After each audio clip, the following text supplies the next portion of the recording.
नमस्कार दोस्तों। आज मैं आपके लिए एक बहुत ही महत्वपूर्ण सवाल जो है उसको उठाने वाला हूं और अपने अनुभव के आधार पर उस सवाल का जवाब देने वाला हूं। सवाल बहुत फेमिलियर है, बहुत नॉर्मल है, जो आपके डे बाय डे के जीवन से जुड़ा हुआ है और आप फेस भी करते होंगे। क्वेश्चन है आपका, why math is so tough and how to start loving it. Maths tough क्यों है? मैथ्स टफ क्यों है? अधिकतर बच्चे बोलते सर मैथ्स बहुत टफ है। मैथ्स छोटे छोटे बच्चों के मुंह से आप सुनते हैं मैथ्स बहुत टफ है, बहुत टफ है। और उसमें से बहुत से लोग ये चाहते हैं कि क्या ऐसा किया जा सकता है कि मैथ्स हमें पसंद आने लग जाए, हम मैथ्स से प्यार करने लग जाए, मैथ्स अच्छी लगने लग जाए। क्या कुछ ऐसा संभव है? तो बिल्कुल ऐसा संभव है। पहले आपको ये कारण जानना पड़ेगा कि मैथ्स को जब टफ बोलते हैं तो हम टफ क्यों बोलते हैं, क्या कारण है मैथ्स को टफ बोलने का। और वो जो कारण है उस कारण में ही उसका इलाज छुपा है, उस कारण में ही इलाज छुपा है। समझने की कोशिश करें, थोड़ा सा मुझे समय दीजिए, मैं आपको अच्छे से समझाता हूँ। चलिए स्टार्ट करते हैं। तो सबसे पहले इस क्वेश्चन को देखिए, इस क्वेश्चन से ही कहानी आपको समझ में आएगी। इस इक्वेशन को देखिए। आज आप इस इक्वेशन को भली भांति पहचानते होंगे, लेकिन मैं आपको बताता हूँ कि इस इक्वेशन को तैयार होने में लगभग 16 से 17 साल लग जाते हैं। इस इक्वेशन को अच्छे से समझाने के लिए हमारा जो एजुकेशन सिस्टम है वो लगभग 15 से 17 साल लेता है। इसके छोटे छोटे जो टुकड़े हैं वो हर साल के अंतर्गत आपको पढ़ाते पढ़ाते 17 साल लगा देता है। आइए समझाता हूँ, नहीं समझ में आई होगी बात को। देखिए, इसका जो पहला इंग्रेडिएंट है, जैसे 1 है, 3 है, 2 है, इसको 1 कहते हैं। या आप पहली क्लास में, जब पहली नर्सरी क्लास में आप पहली बार जब स्कूल में जाते हैं तो आपको बोलना सिखाते हैं 1 2 3। आपको नहीं पता होता 1 कैसा होता है, 2 क्या होता है, 3, बस 1 से लेकर 10 तक की काउंटिंग आती है। 1 2 3 4 5 से लेकर 10 तक काउंटिंग करते हैं। आप नहीं पहचानते कौन 1 है कौन 2 है। फिर एक ईयर जो है, एक क्लास खर्च कर दी जाती है इसको लिखने में कि ये 1 होता है, ये 2 होता है, ये 3 होता है। अभी भी आप सिर्फ लिख पा रहे हैं 1 2 3। अभी आप ये नहीं जानते कि 1 के बाद 2 आता है, 2 बड़ा होता है, 3 उससे बड़ा होता है। ये बड़ा छोटा समझाने में 1 साल और खपा दिया जाता है। उसके बाद में अगली क्लास में जाके आप जब ये 1 2 3 से फेमिलियर हो जाते हैं तो फिर आप ये प्लस होता है, ये माइनस होता है, ये जोड़ना होता है, ये घटाना होता है, फिर आप उससे रूबरू होते हैं। उसके फिर 1 साल बाद आपको सिखाया जाता है जो गुणा कहते हैं। जैसे गुणा है, भाग है, ये जैसे 3 और इनके बीच का जो गुणा है, वो गुणा और भाग है, वो इंट्रोड्यूस होता है। तो ऐसा करते करते जो प्राइमरी एजुकेशन है वो कंप्लीट हो जाती है। जोड़ बाकी नंबर्स, जोड़ बाकी गुणा भाग को समझाते और उसको करवाते तो 5वीं तक तो इतना ही कंप्लीट होता है। लेकिन अभी भी आपके फ्रेम के अंदर आपने इस इक्वेशन का कुछ भाग ही समझा है, आपने ये नहीं समझा कि एक्स क्या होता है। ये जब आप 6ठी क्लास में पहली बार आते हैं तो आपको समझाया जाता है कि व्हाट इज एक्स, एक्स क्या है और एक्स क्या है। एक्स आपस में एक्स से एक्स कैसे जुड़ता है, एक्स गुणा कैसे होता है, एक्स की मदद लेके सॉल्व कैसे किया जाता है। तो आप 6ठी क्लास में एक्स को सीखते हैं, एक्स का स्क्वायर करना सीखते हैं, एक्स के साथ जोड़ना सीखते हैं। ऐसा करते करते आपकी 6ठी 7वीं 8वीं जो है वो बीजगणित को समझाते हजम करवाते 6ठी 7वीं 8वीं निकल जाती है। उसके बाद में जब आप 8वीं क्लास में, नॉर्मली 8वीं या 9वीं क्लास में आते हैं, तो आप इस इक्वेशन का एक हिस्सा और पकड़ते हैं। वो है इतना, जिसको कहते हैं कि भैया जब आप 7वीं में होते हैं तो आप इतना सी इक्वेशन को सॉल्व करना आपको सिखाते हैं। 7वीं 8वीं में इतनी सी इक्वेशन सॉल्व करनी होती है। 8वीं तक आपको द्विघात समीकरण के साथ मिलवाया जाता है। फिर जब 8वीं पास कर लेते हैं, 9वीं 10वीं में आते हैं तो आपको त्रिघात समीकरण का एक हल्का सा इंट्रोडक्शन करवाया जाता है और उसको हल करने का एक छोटा सा बेसिक सा तरीका जो है, थोड़ा जो कमजोर तरीका, बहुत कमजोर तरीका है, वो आपको सिखाया जाता है। क्योंकि उतना ठीक है, 10वीं तक के लेवल के लिए उतना ठीक है। तो उतने लेवल में आप क्यूब तक, अब आप क्यूब तक की पहचान करने लग गए, उसको सॉल्व करने का एक बेसिक तरीका आपको आने लग गया, जो हमेशा काम नहीं करता है और बहुत रेयर ही है कि वो काम करेगा। ज्यादातर केस में वो काम भी नहीं करता, लेकिन एक बार काम चलाऊ तरीका आपको बता दिया जाता है। फिर आप जब इसी इक्वेशन के बारे में जब आप 11th 12th में आते हैं तो आप जानते हैं कि इससे ये 3 घात की समीकरण है, इससे 3 आंसर आएंगे। ये आपको 11th में ज्ञान होता है। 11th में पहली बार आपको ज्ञान होता है कि समीकरण से एक्स के 3 आंसर आएंगे जो इसको संतुष्ट करेंगे, और ये जो 3 मान है ये काल्पनिक और वास्तविक होंगे। तो पहली बार रूबरू होता है इस एक्स के जो काल्पनिक मान है उनसे। 10 तक आपको काल्पनिक मान नहीं समझाए गए थे। 11th 12th में जाके आप काल्पनिक मानों को सीखते हैं कि काल्पनिक मान भी होते हैं, कॉम्प्लेक्स नंबर भी होते हैं, इसके 3 सॉल्यूशन होते हैं। ये करते करते आपका 12th निकल जाता है। फिर कॉलेज में जब पहली बार आप आते हैं, तो आप सीखते हैं कि त्रिघात के समीकरण को व्यापक रूप से, कैसी भी त्रिघात समीकरण है उसको सॉल्व कैसे किया जा सकता है। उसके लिए आपके पास आते कार्डन विधि समझ जाती है। देकार्ते का चिन्ह नियम आपको बताता है कि मूल कैसे होंगे। 3 घात के समीकरण है तो एक मूल पक्का है, एक मूल वास्तविक होगा, इसका पक्का है। 2 भी हो सकते हैं, 3 भी हो सकते हैं, एटलीस्ट एक तो पक्का काल्पनिक है। एक तो पक्का ही वास्तविक है, ठीक है। और काल्पनिक मूलों के साथ रिलेशन जो है वो समझाए जाते हैं। मूलों के और ये जो गुणांक है एक्स के आगे, ये गुणांक क्या होते हैं, इसका मूलों के साथ मतलब एक्स के जो मान है उसके साथ क्या संबंध होता है, ये समझाते समझाते आपकी बीएससी होती है फर्स्ट ईयर।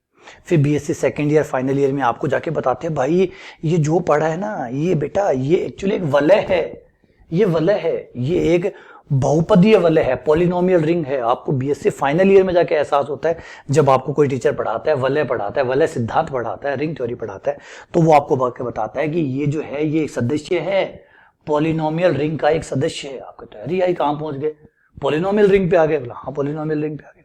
और पॉलिनोमियल रिंग आने के बाद में जब आप एमएससी में आते हैं, सुनिए बात को, जब आप एमएससी में आते हैं तो आपको पता चलता है कि ये 3 घात के समीकरण है, इस समीकरण का हल विद्यमान है, ये सॉल्व की जा सकती है।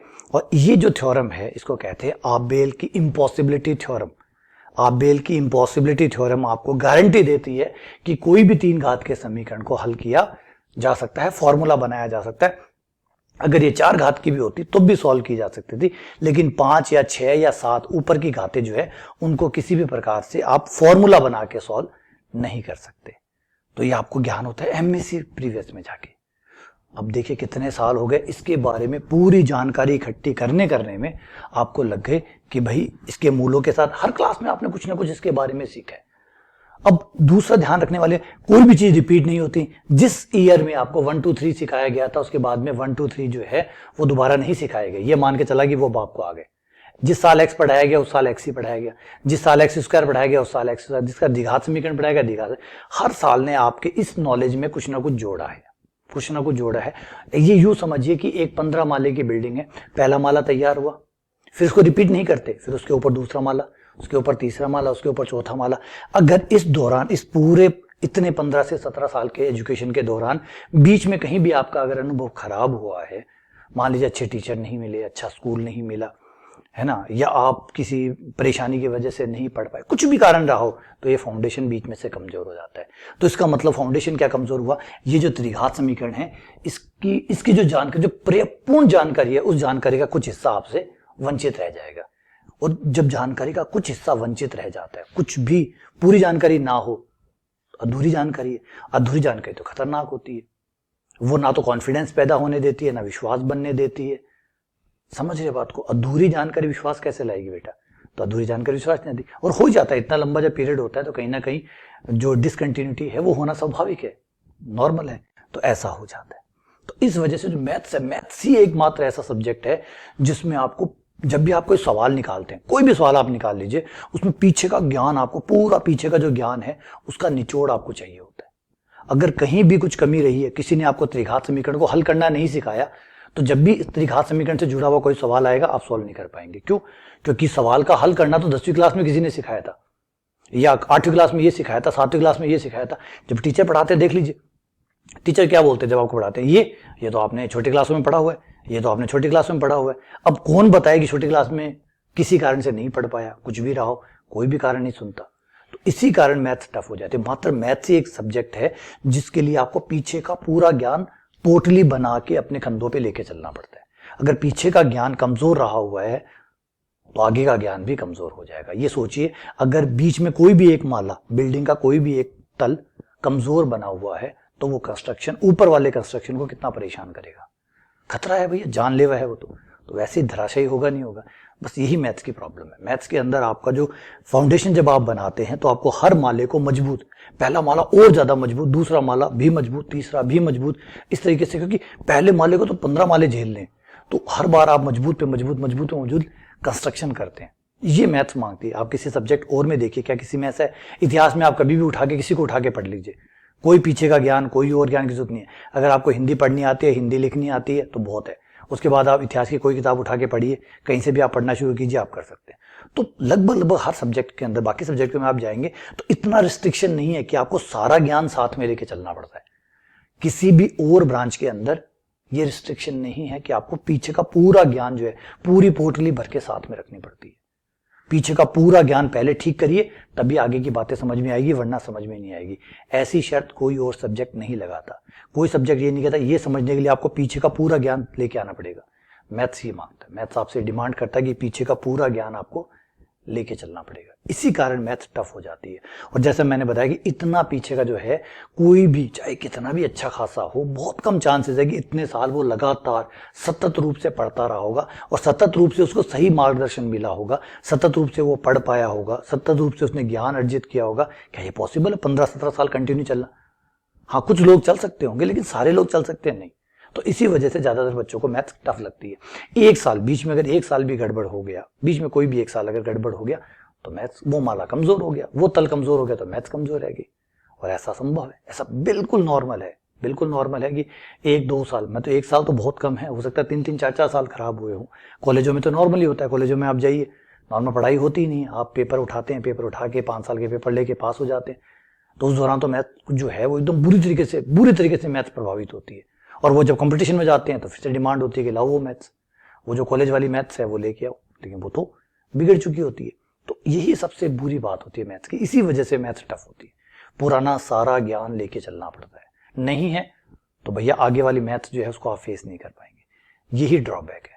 तो हर एक एग्जाम्पल है ये बेटा, सिर्फ एक एग्जाम्पल है, इसको मत लीजिएगा। मैं आप किसी भी एक उठा के देखिए, मैं हर एग्जाम्पल को आपको दिखा सकता हूँ, उसके टुकड़े टुकड़े आपने सीखे, टुकड़े टुकड़े आपने सीखे, और तब जाके वो पूरी इमारत तैयार हुई है। और अब उसमें कोई भी टुकड़े गायब है तो उसके प्रति आपका ज्ञान कमजोर हो गया। और जब ज्ञान कमजोर हो जाता है तो वो अर्ध सत्य बन जाता है, और वह अर्ध सत्य कभी भी आपको कॉन्फिडेंट नहीं होने देता, विश्वास होने ही नहीं देता। और विश्वास नहीं होता तो डर होता है, क्योंकि विश्वास या डर में से एक चीज रहेगी। तो विश्वास नहीं है तो फिर डर है, और मैथ्स आपको वो डर जो है वो मैथ्स की फीलिंग देती है कि मैथ्स टफ है, क्योंकि मैथ्स के नियम बड़े कठोर है इस वजह से। अब आगे बात करते हैं, चिंता मत करिए।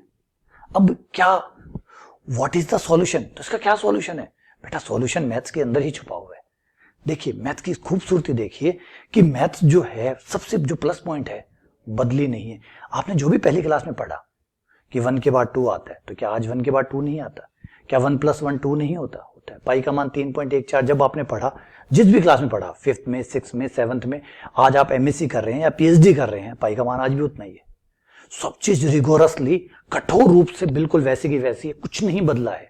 तो सबसे प्लस पॉइंट यह कि अगर आज आप पीछे जाके कुछ पढ़ना चाहेंगे तो सारी चीजें वैसे की वैसे ही ऑर्डर में वैसे की वैसी पढ़िए। लेकिन रुक जाइए, क्या 15 साल खर्च करने पड़ेंगे? क्या 15 साल खर्च करने पड़ेंगे? ना ना, कोई 15 साल नहीं, 15 साल नहीं, बल्कि आपको क्या चाहिए? निचोड़। अब आपको 1 2 3 आता है तो पहली क्लास खत्म, अगर आपको जोड़ आता है तो जोड़, और बाकी आता है तो दूसरी क्लास पूरी। तो इस तरीके से सिर्फ आपको उसमें भी, जिस साल में भी अगर मान लीजिए कुछ नहीं आया हुआ है तो उस साल भी पूरा पढ़ने की जरूरत नहीं है, उसका निचोड़ चाहिए हमें तो सिर्फ निचोड़ चाहिए। हमें तो ये सीखना है जोड़ कैसे होता है। आप एक बार में एक चीज सीखते जाइए। आपको नंबर्स पता है, एक काम पूरा। आपको जोड़ पता है, एक काम और पता। आपको गुणा पता है, एक काम और पता। आपको भाग देना आता है, एक काम और पता। आपको एक्स समझ में आता है, एक काम और पता। आपको एक्स से एक्स जोड़ना आता है, एक काम और पता। एक्स को एक्स से गुणा करना आता है, एक काम और खत्म। रैखिक समीकरण हल करनी आती है, एक काम खत्म। द्विघात समीकरण सॉल्व करनी आती है, एक काम खत्म। तो इस तरीके से एक चीज पर टिक मार्क करते जाइए। एक लिस्ट है टॉपिकों की, उस पर लिस्ट मार्क करके जाइए, आपकी मैथ्स तैयार है।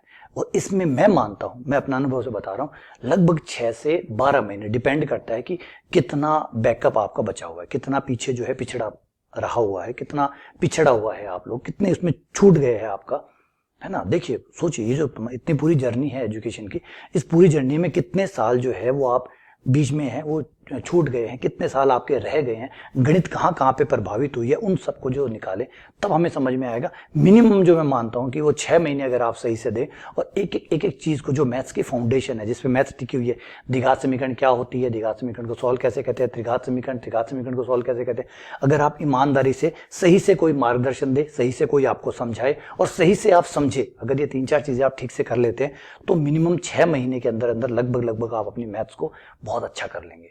और अगर बहुत कमजोर रही हुई है तो 12 महीने माने, 12 महीने में आप पूरे मैथ्स को लेवल अप कर लेंगे, 12 महीने में लेवल अप कर लेंगे। लेकिन रिपीट करिए, यहाँ पे 2 चीजें हैं, समझाने वाला और समझने वाला, दोनों का होना अच्छे से जरूरी है।